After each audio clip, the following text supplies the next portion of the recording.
열전도, 난류 전달을 통해 이동하는데 특히 수성 토치의 매우 높은 플라즈마 온도 조건에서는 복사 열전달이 가장 결정적인 역할을 합니다.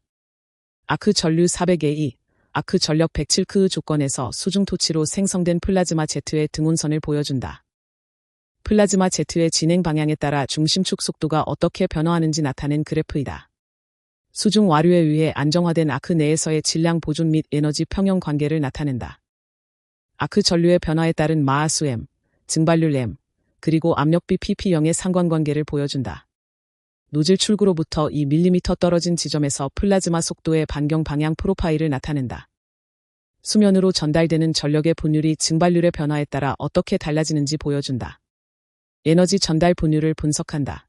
알파, 반경 방향 전달 전력 분율, 엡실론, 증기층 흡수 복사 전력 분율, 베타, 증발에 소모된 복사 전력 분율, 감마, 물에 흡수된 복사 전력 분율.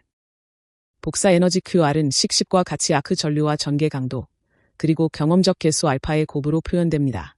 이 에너지 중 일부인 분율 엡실론은 아크 코어를 감싸는 증기시스에 흡수되는데 이 흡수 개수는 단위 길이당 증발하는 수증기의 질량 유량 m에 따라 달라집니다. 또한 물을 증발시키는데 필요한 에너지 MQ는 식11과 같이 증발 자멸과 비열, 그리고 비등 온도와 수온의 차이를 고려하여 계산합니다. 전체 줄 가열 에너지 대비 수면에 도달하는 에너지의 비율은 식12와 같이 경험적 파라미터 알파와 엡실론의 함수로 나타납니다. 토치 출구 노즐에서의 질량 및 에너지 수지는 그림 15의 우측식과 같이 적분 형태로 표현되며 여기서 플라즈마 속도 V는 음속과 마하수의 곱으로 정해야 합니다. 이 분석은 반경 방향의 압력 구배를 무시하고 반경 방향 속도가 축 방향 속도보다 매우 작다는 가정하에 수행되었습니다. 노즐 출구에서 마하수는 반경 방향에 관계없이 일정하다는 가정을 바탕으로 마하수와 증발률을 계산합니다. 식 13에서는 입력 전력에서 벽면 손실을 제외한 에너지를 엔탈피와 열전도도 등의 적분값으로 나누어 마하수를 구하며 식 14에서는 이 마하수와 플라즈마 밀도 및 엔탈피의 적분값을 곱해 증발률을 산출합니다. 이때 모든 계산은 국소 열역합 평형 상태를 가정하며 실제 측정된 온도 프로파일과 수송 개수를 적용하여 값을 도출합니다. 아크 챔버 내부의 정체 압력과 대기압의 비율은 아크 기둥의 온도가 일정하다는 등온 유동 가정을 통해 계산합니다. 식 15에서 보듯 마하수와 수플라즈마의 단열 지수를 이용해 압력비를 구할 수 있습니다. 이렇게 구한 마하수와 온도에 따른 음속 함수를 곱하면 반경 방향의 속도 프로파일을 얻게 됩니다. 노즐 출구 압력을 대기압으로 가정했을 때 발생하는 오차는 음속의 압력 유존성이 매우 낮기 때문에 결과값에 큰 영향을 주지 않습니다. 그림 17의 속도 프로파일을 보면 아크 전류가 높아질수록 플라즈마 속도가 증가하며 이는 기존의 가스 안정화 방식보다 훨씬 빠른 속도입니다. 프로브를 이용한 직접 측정값과 온도 프로파일 기반의 계산값을 비교하면 600A 구간을 제외하고는 측정값이 다소 낮게 나타나는 경향이 있습니다. 마지막으로 그림 18에서는 수면으로 전달되는 전력 분율과 증발률의 관계를 보여주며 아크 전류의 변화가 전력 분배와 증발 특성에 어떤 영향을 미치는지 확인할 수 있습니다. 아크 챔버의 에너지 수지를 분석하기 위해 먼저 반경 방향으로 전달되는 에너지의 분배 비율을 정해야 합니다. 총 아크 전력 중 반경 방향으로 전달되는 비율을 알파, 그중 증기층이 흡수하는 비율을 입실론, 증발에 사용되는 비율을 베타, 그리고 냉각수가 흡수하는 비율을 감마로 설정합니다. 분석에 필요한 단위 길이당 전력 QW와 전개 강도 E를 측정하고 온도 T와 식 11을 통해 증발량 Q를 산출합니다. 특히 M이 0에 가까워질 때 흡수 개수 엡실론 M이 0이 된다는 가정하에 그림 18의 데이터를 요삽하여 경험적 개수 알파와 입실론을 구합니다. 이때 선형 함수와 2차 다항식 두 가지 모델을 사용하여 아크 전류에 따른 변화를 그림 19에 나타냈습니다. 복사 에너지의 분배 결과를 보면 대부분의 에너지는 냉각수로 흡수되어 전력 손실이 됩니다. 복사 에너지의 약 0.2에서 0.5 정도만이 증기층에 흡수되어 증기를 가열하며 실제 수면에서 증발에 사용되는 비율인 베타는 0.01에서 0.02 수준으로 매우 낮습니다. 결과적으로 전체 아크 전력에서 증발에 사용되는 비율인 베타와 알파의 곱은 약 0.007에서 0.01 정도로 매우 작게 나타납니다.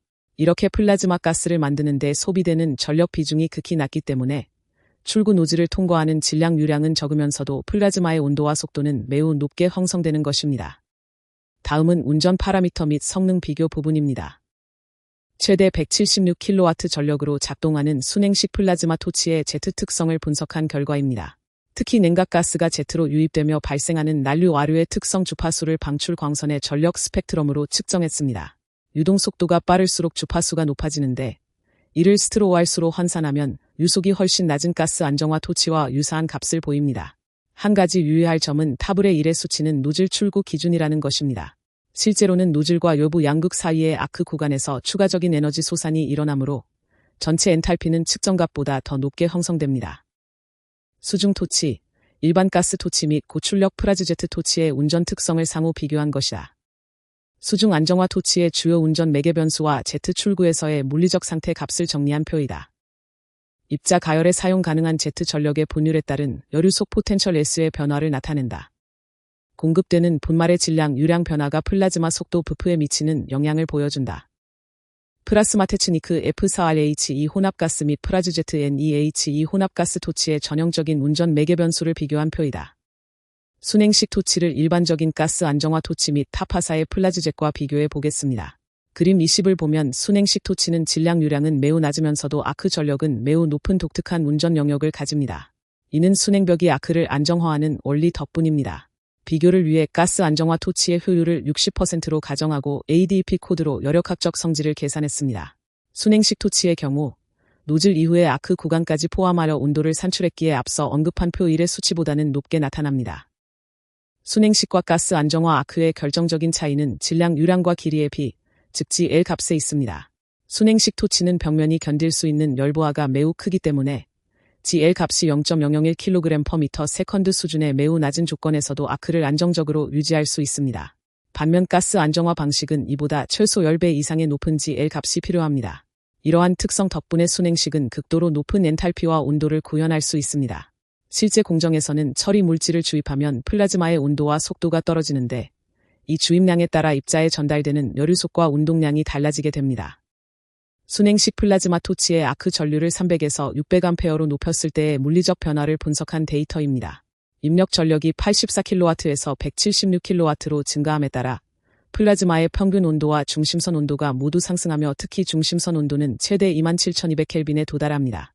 유동 속도 역시 평균 4,230m/s, 중심선 기준 7,054m/s까지 가속됩니다. 반면 밀도는 감소하며 마하 수가 0.617까지 증가하고 레이놀즈 수가 1770까지 상승하는 것으로 보아 유동의 압축성과 난류 특성이 강해짐을 알 수 있습니다.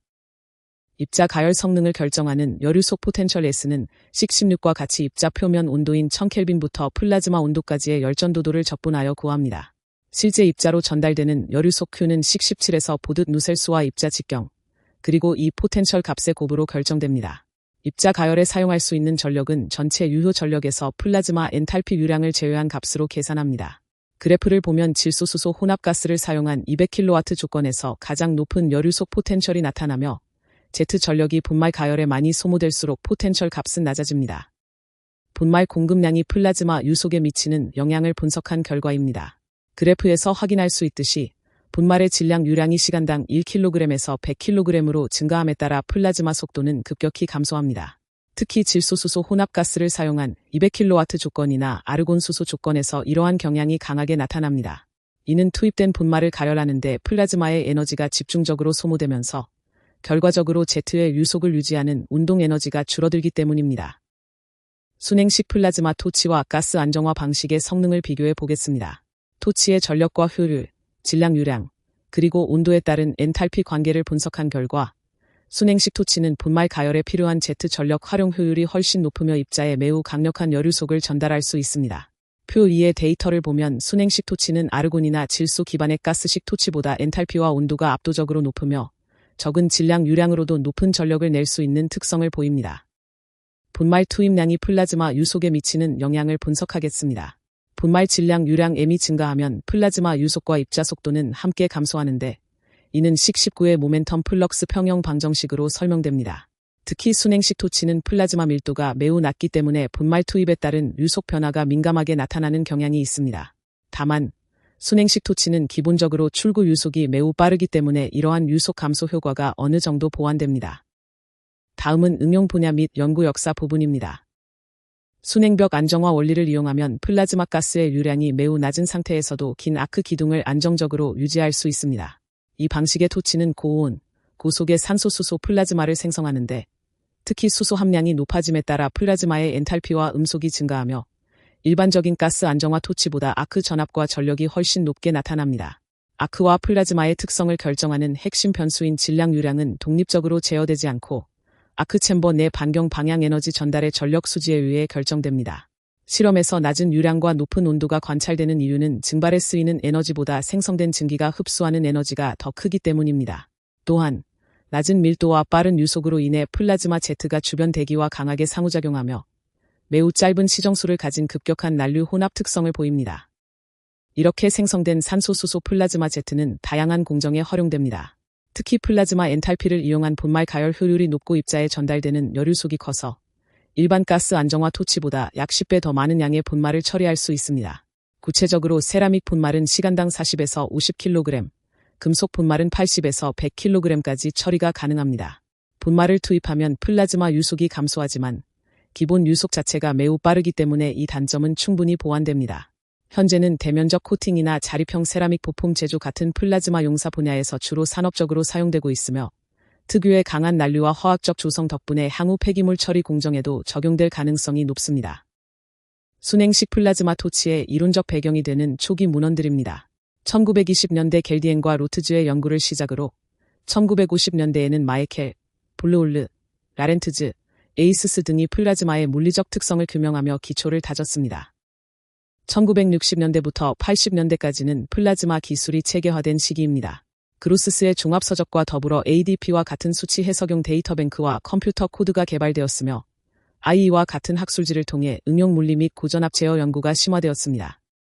최근의 연구들은 순행식 플라즈마 제트의 분광 분석과 열 및 질량 전달 메커니즘 규명에 집중하고 있습니다.